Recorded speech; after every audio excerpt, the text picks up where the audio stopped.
How to remove Yahoo search from Google Chrome. Hi everyone, welcome to our channel.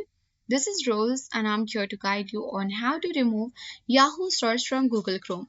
So watch the video till the end and without any further ado, let's dive right into the video. Launch Google Chrome on your device. Click three dots at top right corner of the screen. Scroll down and select Settings option. So once you get access to the settings section, at the left panel you'll see different kinds of options like privacy and security, performance, appearance, and many more. Simply you have to select on a start up button, and after that on a startup page appears where currently it has been set to open the new tab page. Simply you have to select open a specific page or set of pages and add a new page. Here you need to type in the site URL as www.google.com. After that, click on Add button. Once you do this, click on Search Engine from the same left panel.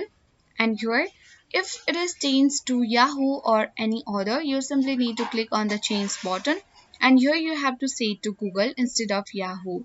Click Set as Default and then Manage Search Engines and Site Search. Click on that. And here under the shortcut you will see that Google will be set to default. So now this will help us to remove the Yahoo search from our Google Chrome. So that's all for today. Hope this video helped you. If you are new to our channel, hit the like button and subscribe. Thank you for watching.